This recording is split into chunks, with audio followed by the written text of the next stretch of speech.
নমস্কার বন্ধুরা, আশা করি আপনারা সকলেই ভালো আছেন। আজকে ভিডিওর উপস্থাপনা উত্তর কলকাতার 4টি ঐতিহ্যবাহী পুজো ও তাদের বিবরণ। প্রথমেই আমরা চলে আসি বাগবাজার সার্বজনীন। 106 বছর ধরে এই পুজো হয়ে আসছে।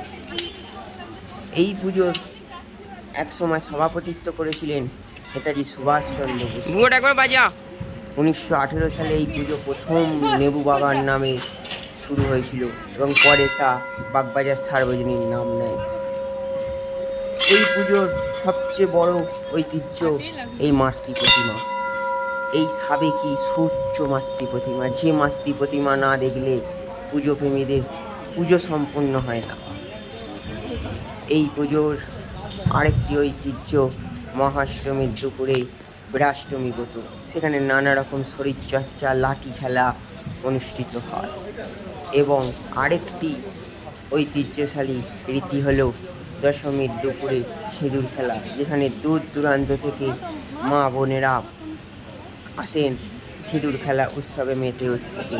সেখানে ভিড় জমান নানা ধরনের ক্যামেরাম্যানেরা আসেন, দেশ বিদেশেরও কিছু ফটোওয়ালারা। এই মাতৃ প্রতিমা যেন অপরূপ সুন্দর। এটাই হচ্ছে ডাকের সাজের মাতৃ প্রতিমা, যা এখনও ঐতিহ্য ধরে রেখেছে। এরপর আসি কুমারটুলি সার্বজনীন দুর্গোৎসব। এই পুজো প্রায় 94তম বর্ষে পদার্পণ করল। ইতিহাসের খাতায় এই পুজোর পরিচিতি এক অন্যভাবে। এই পুজোতেই প্রথম একচালা মাতৃ প্রতিমা 5 চালাতে রূপান্তরিত হয়েছিল। 1938 সাল, তখন এই পুজোটি সভাপতিত্ব করেছিলেন সুভাষচন্দ্র বসু। এবং তখনই মহাপঞ্চমীর সন্ধ্যায় হঠাৎ এক অগ্নিকাণ্ডে প্রতিমা ক্ষতিগ্রস্ত হয়। তখন নানা শাস্ত্রজ্ঞদের সঙ্গে আলাপ আলোচনা করে সুভাষচন্দ্র বসু জিপালের দ্বারা একচালা মাতৃ প্রতিমাকে ভেঙে 5 চালাতে রূপান্তরিত করেছিল এক রাত্রির মধ্যে। সেই থেকেই আজকের এই 5 চালা দুর্গা প্রতিমার প্রচলন। এই পুজো এক সাবেকি পুজোর পথধারা থেকে আজকে থিম পুজোর পথধারায় রূপান্তরিত হয়েছে। তাদের এবছরের থিম ক্ষুধা। শিল্পীর অসাধারণ ভাস্কর্যে ফুটে উঠেছে এবারের পুজো মণ্ডপ, যেখানে খাদ্যের আকালকেই তুলে ধরা হয়েছে এবং পুজোর সরঞ্জাম হিসাবে ব্যবহার করা হয়েছে নানা ধরনের খড়ের বস্তা, দরমা, ধান, খড় এবং অসাধারণ সৃষ্টিশীলতা। এবং তৃতীয়ার বিকেলেই দর্শনার্থীরা বেরিয়ে পড়েছে প্রতিমা দর্শন করতে। চলুন এবার আমরা মণ্ডপের ভেতরে আস্তে আস্তে প্রবেশ করি। চারিদিক অসাধারণ সৃষ্টিশীলতা দিয়ে ফুটিয়ে তুলেছেন শিল্পী। তার ভাবনা ক্ষুধা।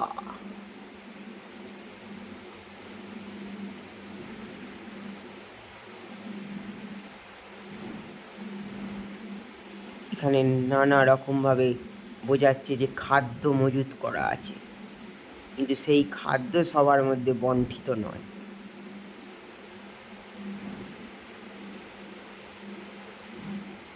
সেই ভাবনাই যেন উঠে আসছে।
আমাদের পরের গন্তব্য সিমলা ব্যায়াম সমিতি। আসুন দেখে নেওয়া যাক সিমলা ব্যায়াম সমিতি। 99তম বর্ষে সিমলা ব্যায়াম সমিতি 1926 সালে শুরু হয়েছিল এই পুজো। এই পুজোই কলকাতার প্রথম সার্বজনীন পুজো। স্বামী বিবেকানন্দর দাদার হাত ধরে এই পুজো শুরু হয়েছিল।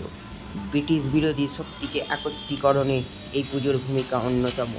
অনুশীলন সমিতির ঘাঁটি হিসাবে পরিচিত ছিল এই সিমলা ব্যায়াম সমিতি।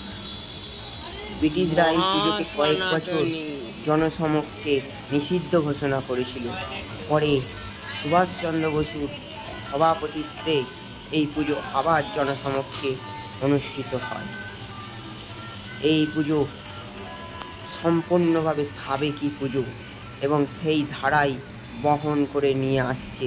শরীরচর্চার অন্যতম কেন্দ্র হচ্ছে এই সিমলা ব্যায়াম সমিতি। এবছর সিমলার ব্যায়াম সমিতির মাতৃ প্রতিমা নির্মাণ করেছেন পদ্মশ্রী ভাস্কর সনাতন রুদ্রপাল এবং অসাধারণ মণ্ডপ।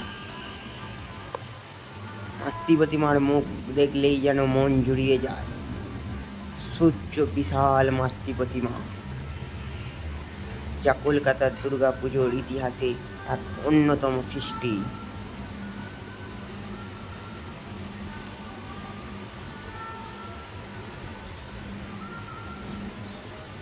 মণ্ডপের ভিতর নানা কার্যকলাপের মাধ্যমে সুন্দরভাবে ফুটিয়ে তোলা হয়েছে এবং তার সঙ্গে এই সুউচ্চ বিশাল সুন্দর মাতৃ প্রতিমা, যেখানে দাঁড়িয়ে কয়েক মিনিট মাতৃ প্রতিমার দর্শন করতে হয়। পরের গন্তব্য পাশেরই আরেকটি পুজো, তরুণ স্পোর্টিং ক্লাব। আমরা দর্শন করে নিলাম। সেখানে জগন্নাথ দেবের একটি রথ এবং নানা রকম কীর্তনিয়াদের মডেল দ্বারা সাজিয়ে তোলা হয়েছে।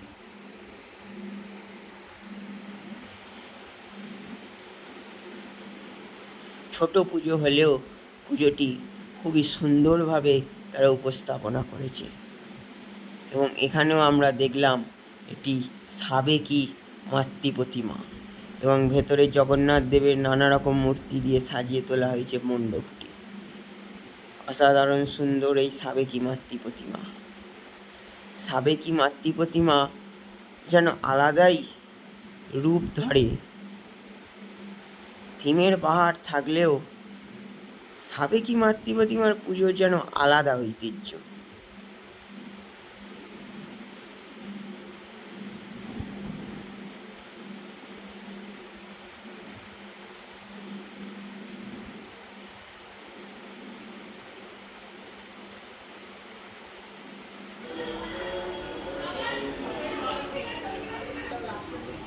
এবং পরে আরেকটি পুজো দর্শন করলাম, সিমলা স্পোর্টিং ক্লাব।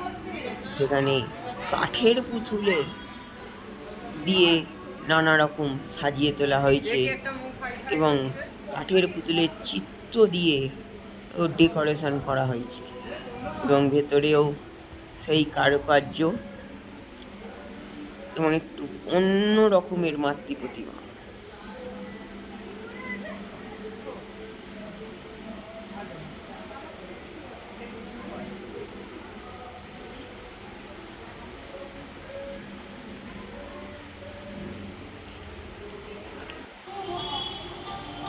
এবং পরের গন্তব্য ব্রাউন স্ট্রিট।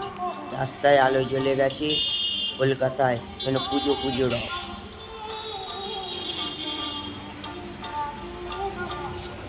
চারিদিকে ব্যানার, আলো ঝলমল করছে এবং রাস্তার মোটামুটি মানুষ ঠাকুর দেখতে বেরিয়ে পড়েছে।